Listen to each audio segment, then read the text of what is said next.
Let's look at our trig functions in particular. Remember our basic sine curve. So when I'm drawing up my basic sine curve, I know it goes between -1 and 1, so I'll put that on the y-axis. I always like to plot in the boundary values, so every 90 degrees, but of course now we tend to use radians rather than degrees. So we've got pi there, 2 pi, 3 pi, and I've gone back the other direction a few as well. If I have to draw the sine curve, when I'm plotting them I go, where does it start? Well, I know it starts at 0. A sine curve will start at 0, it goes up to the amplitude, and then I know the pattern, it goes down and up, and so on in both directions, and then we draw a nice smooth curve between them all. So that's our basic y equals sine x. What do we know about it? The domain is all real x, there are no breaks in it. The range, it goes between -1 and 1. Now I can do some shifting on this now. So if I was to do all the different things possible, I might put a number in front of the trig function. So in other words, it's the same as saying y over a for the dilation, but I could do that. So I've got y equals a times the sine, and inside there I could dilate the x as well. So I've got bx, I could put a shift on it, minus c. I suppose technically I could have gone plus another number too, because I could shift the whole thing up and down as well. The period of a trig curve is how long does it take until it repeats? I mean, that's what period is. Our lessons, we're having periods. So how long does it take to the next period? Well, every period's 40 minutes. That's the period we have. Well, trig curves are the same. The thing you have to remember with a trig curve is it's not just when it's at the same point, also travelling in the same direction. So you could make the mistake of saying, hey look, I'm at the origin here, so I'm at 0. Oh look, I'm back at 0 here at pi, so the period's pi. But not true, because at the origin I'm going up, but at pi I'm going down. It's not until I get back to 2 pi that I'm going up again. So the period is 2 pi. To generalise it, it always turns out to be 2 pi on b, because what effect does that b have? It's the horizontal shift.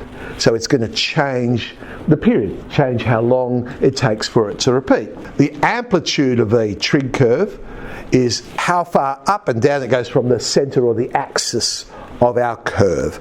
So our standard one is 1, but it'll always turn out to be a. Whatever a is, okay, that's to do with the vertical dilation.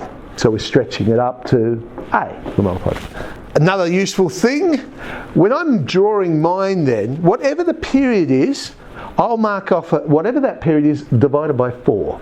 Because that's going to give me the boundary points that I can plot to draw my curve. So I always draw my divisions, whatever the period is, divided by 4. Phase, well that's talking about the shift, or the horizontal shift of the curve. It turns out to be c divided by b. Because when you're looking for the shift is not just c, it's c divided by b. You've got to imagine the x being factorised. And if we were to factorise out, I would get b outside of x minus c over b. The phase turns out to be c over b. Oh, it's also an odd function, that's very useful. So we know the sine of minus x is equal to the minus sine of x. That's a little feature that can be used when solving trig identities, all sorts of things we can use that for. Let's go crazy. We're going to draw y equals 5 times the sine of 9x minus pi on 2. How would I approach this? Obviously I know it's the basic sine curve. I want to work out its period, so then I know where to mark off my points. It'll be 2 pi divided by 9. So there's our period. Amplitude, how far up, how far down does it go? Well, it's 5 units, the coefficient there of the trig function. I will mark my divisions every pi on 18. That's 2 pi on 9 divided by 4. And there is a shift happening. I've shifted it pi on 18, because it's pi on 2, but divided by the 9, pi on 18 to the right. That gives me enough information to draw my trig curve. So let's put in some axes and mark in some points. We know it's going from 5 to minus 5 there. And you'll notice I'm essentially drawing exactly the same picture I drew before. I've just changed the labels. So it's now pi on 9, 2 pi on 9, and minus pi on 9, and 5 minus pi. Now I'm just drawing a basic sine curve, same as I did before. I'm going to start at the origin, but oh, hang on a sec. You'll notice I didn't start at the origin. Why? Because I've got the shift. So instead of starting at the origin, I've shifted pi on 18 to the right. That's where I've gone. Then the pattern. I know it goes up, but then it goes down and up and down and up. And we draw in our curve. and there's 5 sine 9x minus pi on 2. So essentially you draw the same graph every single time. It's just what the labels are. Cosine then, let's remind ourselves of cosine. I'm not going to draw the whole thing again, but it would generalise to be a cos bx minus c. Its period would also be 2 pi on b. Its amplitude is also a, because remember, the sine curve and the cosine curve, they're essentially the same curve.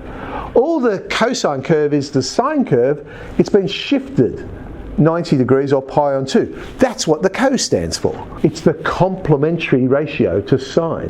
If you remember complementary angles from geometry, they add up to 90 degrees. So that's where the word comes from. Divisions, again, I will mark off every period divided by 4. The phase is the same, c on 4. But this one's an even function. Cosine's an even function. So that tells me the cosine of minus x is equal to the cosine of x. All right, let's do this one, speaking of going crazy. Minus 4 cos x on 8 plus pi, plus another 2 for the heck of it. My period, 2 pi on 1/8, 16 pi. The amplitude is 4. We don't say negative 4, because whether it's negative or positive there doesn't matter, because we're going up and down.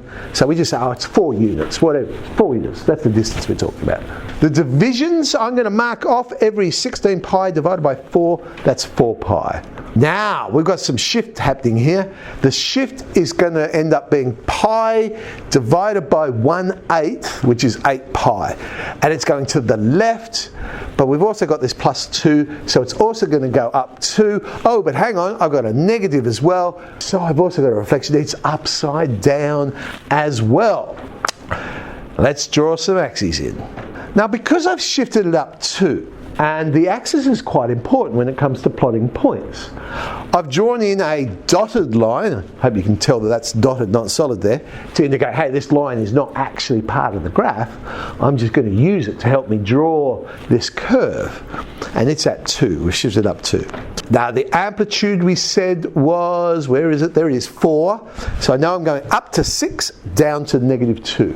They're going to become important. My divisions, I'm marking off every 4 pi. I think we've got enough information. Cosine curve, where do I start?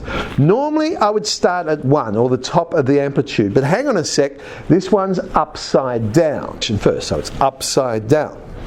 But then I'm going to get that point, I'm going to shift it 8 pi to the left, and then up 2. There we are. It then goes to the axis, and then up and down and up and down, and we have our cosine curve. There it is. So it's an upside down cosine curve being shifted around. Well, it wouldn't be complete unless we looked at tan as well. Now, there's tan. This one's a little bit different, because remember, the tan curve has a period of pi, or 180 degrees, not 2 pi. So in our general one, it'll be pi divided by b, not 2 pi divided by b.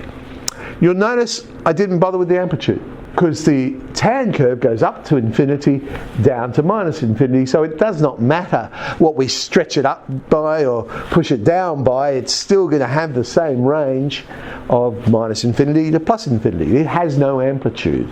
The divisions now will be the period divided by 2, because think back to the basic tan curve, there's only 2 boundary points, because we're only going from 0 to pi, not to 2 pi. So I'd only divide this one by 2. The phase is still c on b, that hasn't changed. It's an odd function. Tan's an odd function. Tan of negative x is the same as negative tan x. We will draw, here we go, y equals e tan pi x minus 2 pi. My period will be pi divided by pi. Oh, it's just 1. Period is 1. The divisions therefore will be a half. I will mark off every 1/2. I have shifted 2 pi divided by pi, which is 2, to the right. And that's all I need. So here we go. Mark in those divisions. There they are. Now, the pattern of a tan curve. Tan curve starts at the origin. Hang on, we have shifted 2 to the right. So I will start at 2. The pattern for a tan curve goes x-intercept, asymptote, x-intercept, asymptote, x-intercept, asymptote, and I can keep going. So let's do that. There's an asymptote, go back the other way, asymptote, x-intercept, asymptote, x-intercept, there it is. Now we draw in our basic tan curve, which looks like that. It bends towards the asymptotes. The thing to be careful with the tan curve, it is not a cubic.